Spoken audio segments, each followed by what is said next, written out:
quelque chose. Dans votre caméra, vous verrez que nous avons notre papa. Bonjour. Bonjour. Voilà, nous sommes les journalistes d'investigation. Nous sommes venus voir comment on travaille, comment on fait l'asphaltage de la route. Comment vous avez vu votre appréciation concernant tout ce qu'on est en train de faire? Oui, personnellement, je ne peux pas du tout apprécier dans les mots. Dans le sens que cette route, c'est la nationale numéro 1. C'est une ancienne route de l'unité kassaïenne. Avant même que l'actuelle route qui est praticable est asphaltée, c'est celle-ci qui devrait d'abord être asphaltée parce que cette route facilite la transaction des camions, des grands camions là. Et cette route n'a pas du tout beaucoup de courbures. C'est celle qui pouvait faciliter les camions qui quittent Bas-Congo, Kinshasa, Bandundu, vers le centre-ville, puis aller vers Kananga et Mbujimai. Mais la façon dont nous avons vu que les amis, soit de l'OVDA ou Office de route ou GMT, on ne sait pas, bon, qui a officialisé, qui a pris en charge vraiment l'asphaltage de cette route. On a commencé de l'autre côté sur l'avenue Chaba. Il y a une courbure quelque part. On a monté jusqu'ici au niveau de la paroisse Saint-Vincent-de-Paul. Si vous regardez quelque part là, il y a déjà un étang d'eau. Voilà.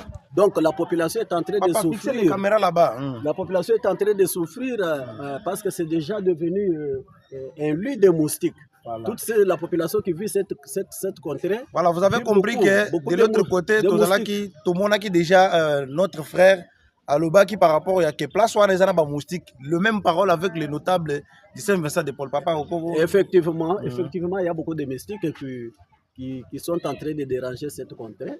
Et si vous voyez les fins faux, il y a un grand ravin. Voilà. Qui quitte vers le village de Benanchimba, chez Fumatapi. Surtout ça.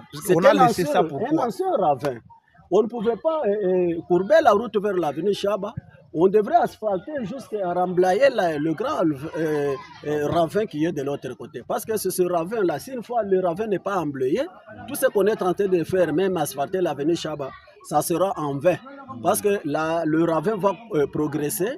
Et ça va encore détruire tout ce qu'ils veulent faire. Donc, pour bien faire, il faut qu'ils commencent d'abord à remblayer le ravin d'Enanchimba, qui est de l'autre côté, chez Chef Matapichi, et ensuite continuer avec la route jusqu'à atteindre le bifur de Kachongo, relier cette route avec la nationale numéro 1. Quel message clé que vous pouvez donner à nos autorités, tant provinciales ou nationales? Oui, à toutes nos autorités provinciales et nationales. Je leur demande vraiment d'avoir la bonne foi, la bonne volonté. Le problème d'asphaltage des routes, c'est si le pays veut se développer, quand on parle de la modernisation, la mondialisation, premièrement, ce sont des routes. Mais ici au Congo, nous voyons quand on veut asphalter une route, ça devient un problème de politiciens qui veulent le récupérer pour dire que c'est moi qui ai fait le lobbying, c'est moi qui ai fait pour qu'on puisse faire. Donc que nos autorités aient la bonne volonté, qu'ils voient l'étendue de notre ville de Chikapa et de la province du Kasaï en général. Donc, qu'ils mettent cela en pratique du fait que si cette route est bien asphaltée, ça va nous faciliter les transports, surtout les poids lourds, les grands camions qui quittent Kinshasa vont commencer à passer par cette route ici et aller au centre-ville. Et l'autre route là peut rester pour les petits engins et libre circulation au sein de la ville. Vraiment, je leur demande vraiment de continuer avec ces travaux d'asphaltage, qu'ils ne puissent pas faire de la farce. Du fait qu'ils commencent à laisser comme ça sans toutefois achever, qu'on fabrique des temps d'eau comme nous sommes en train de voir pour qu'on facilite la progression de ces ravins-là, ça ne sera pas bien. Que les autorités se mettent en place, qu'ils prennent leurs responsabilités pour que cette ville soit vraiment une ville viable et appréciable partout. Voilà, merci beaucoup. Je pense très bien qu'on va se retrouver à la dernière.